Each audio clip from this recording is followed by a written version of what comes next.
Hello friends, welcome to Telugu Skit Tutorials. ఈ రోజు నుండి జావాస్క్రిప్ట్ వెబ్ డిజైన్లో మెయిన్ ఫంక్షనాలిటీ తెలియజేసే జావాస్క్రిప్ట్ క్లాసెస్ స్టార్ట్ చేస్తున్నాం. ఈ వీడియోలో జావాస్క్రిప్ట్ ఇంట్రడక్షన్ చూద్దాం.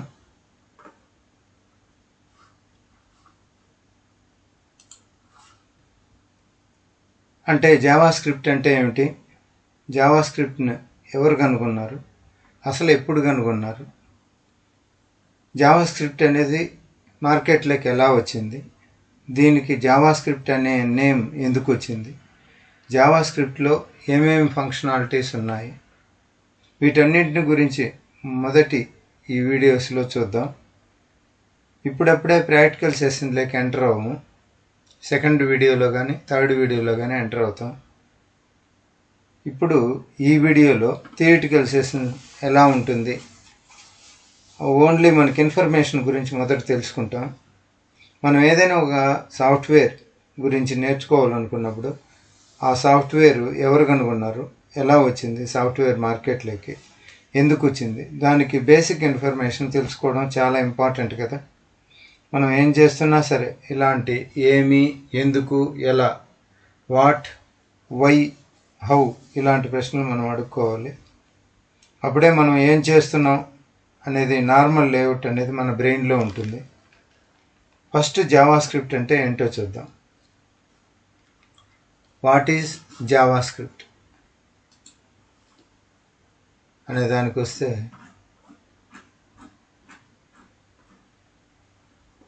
JavaScript is the world's most popular programming language.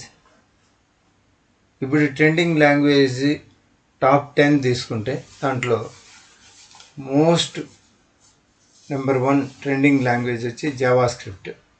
అందువలన JavaScript is the world's most popular programming language. JavaScript is the programming language of the web. ఇది web డిజైన్కి సంబంధించిన programming language. JavaScript is easy to learn. ఇది నేర్చుకోవడం చాలా సులభము. C language తెలిసింటే JavaScript నేర్చుకోవడం చాలా dead easy. ఇప్పుడు దీంట్లోకి వస్తే వాట్ ఈజ్ జావాస్క్రిప్ట్, జావాస్క్రిప్ట్ అంటే ఏంటి అనేది చూస్తే, JavaScript is the programming language of the web. ఇది client side scripting language. Client side means, client side అంటే ఏంటంటే JavaScript code will execute in the user side, that is in the browser itself. ఇప్పుడు మనకు browser ఉంది.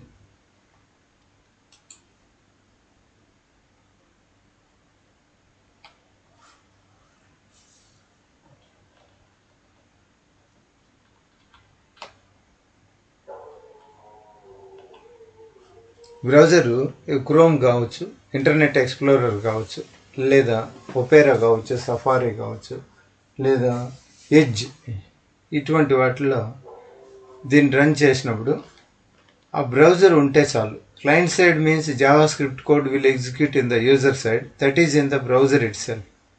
If you want to run any JavaScript program, that is JavaScript code, don't require any software. For example C చేయాలి, Turbo C కావాలి. Java కావాలంటే మనకు DOS కానీ దాంట్లో ఇంకొకటి ఏంటంటే ఎడిటర్ ఏదో ఒకటి కావాలి, అది నోట్ ప్యాడ్ కావచ్చు, ఇటువంటివి కావచ్చు. కానీ జావాస్క్రిప్ట్ కోడ్ని నోట్ ప్యాడ్లో టైప్ చేస్తే ఆటోమేటిక్గా మనకు ఏ సాఫ్ట్వేర్ లేకుండా just we need one browser. That's why it is called client side scripting language అన్నాం. Now next point is, JavaScript is a case sensitive language. What is the meaning of case sensitivity or case sensitive language? Answer ఏంటంటే, any language it treats upper case గానీ lower case గానీ as different, then it is called case sensitive language. Small letters capital letters అలా తీసుకునేదాన్ని case sensitive language అంటాం. In JavaScript we should write capital letters and capital letters and small letters and small letters. That's why it is called as a case sensitive language. This is the second point. And the next point is JavaScript is interpreted language. What is the meaning of interpreted language? Ante generally any language can be divided into two types. Any language, it can be programming language or scripting language. You can divide into two types. అది scripting language కావచ్చు, programming language కావచ్చు. Two టైప్స్కి ఏంటి two types అంటే one is compiled language, another one is interpreted language. First one compiled లాంగ్వేజ్కి వస్తే the code will run at a time. Suppose the compiler is a software, it can compile high level language అంటే convert high level language into low level language and run at a time. And it will display all errors at a time. The program has 50 lines of code in our program. Ankondi. Those 50 lines of code run at a time. Next, displays all errors in the program at a time. Anni errors na at a time display chesedanni untarante compiled language antaru. So example cheppalante C, C++, Java, etc. ఇప్పుడు second one is interpreted language. What is interpreted language అంటే here the program is not run at a time.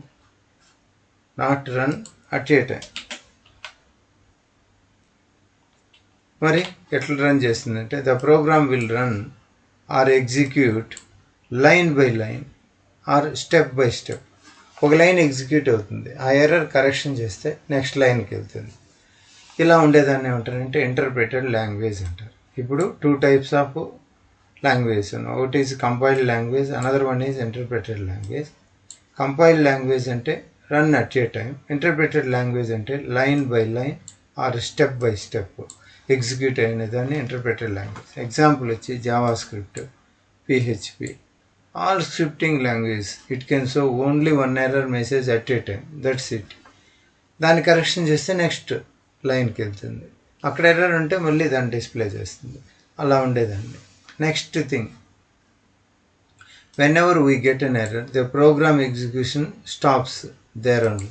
For example ఒక program run చేసిన వెంటనే error వచ్చింది, programme అక్కడనే stop అయిపోతుంది, next లైన్కి వెళ్దు. దాన్ని కరెక్షన్ చేస్తేనే నెక్స్ట్ లైన్కి వెళ్తుంది. For example I have 15 lines of code. I get an error in the third line. That means the program will not go from that third line. నాకు మూడో లైన్లో ఎర్రర్ వచ్చింది, ప్రోగ్రామ్ అక్కడి నుండి ముందుకు కదలదు. ఆ ఎర్రర్ కరెక్షన్ చేస్తే తప్ప అక్కడి నుండి నాలుగో లైన్కు వెళ్ళదు. Once the error in the third line will rectify only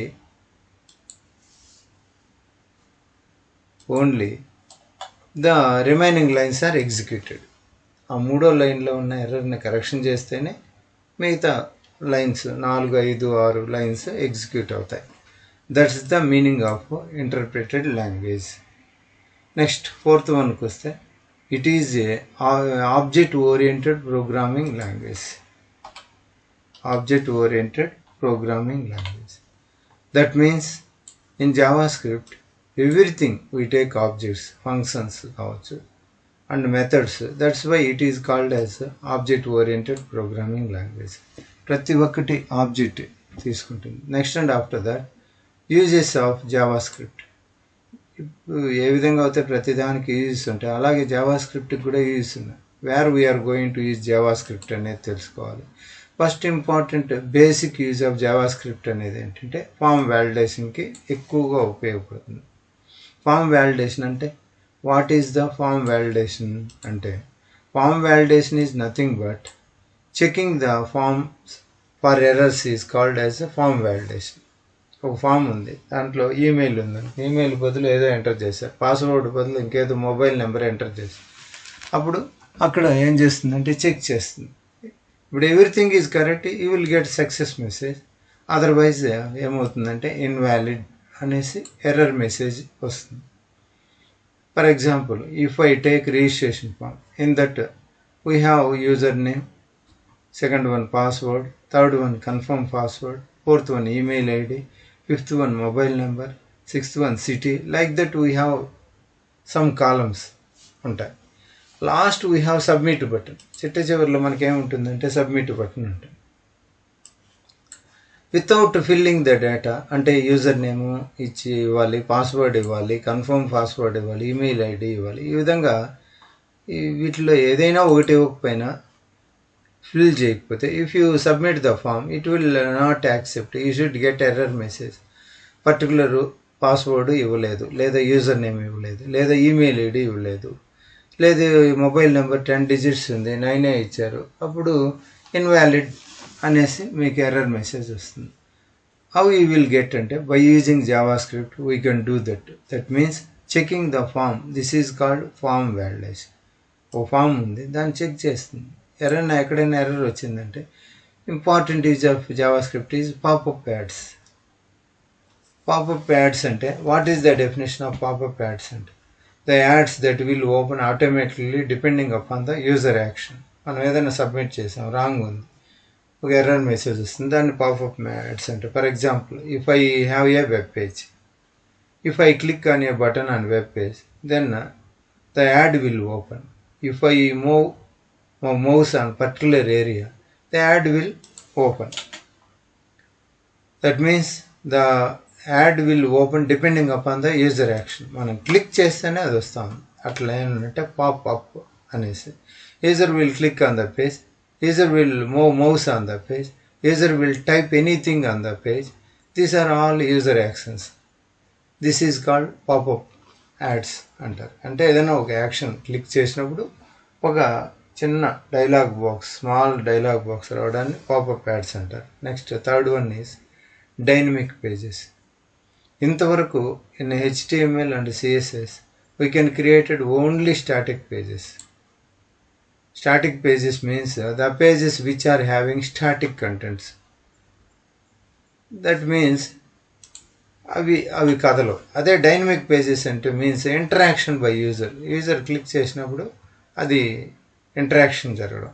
user can modify the content of the site at run time. Run టైంలో యూజర్ ఏం చేయొచ్చు అంటే ఆ కంటెంట్ను చేంజ్ చేసుకోవచ్చు. అటువంటి దాన్ని డైనమిక్ పేజెస్ అంటాం. అట్లా లేకుండా మారకుండా ఉండేదాన్ని ఏమంటారంటే స్టాటిక్ పేజెస్ అంటాం. అంటే మనం HTMLతో కానీ CSSతో చేసేటివి మోస్ట్లీ ఏముంటాయంటే స్టాటిక్ పేజెస్. ఎప్పుడైతే మనం జావా స్క్రిప్ట్ యూజ్ చేయడం స్టార్ట్ చేస్తామో అది డైనమిక్ పేజెస్ అంటారు. Such type of pages are called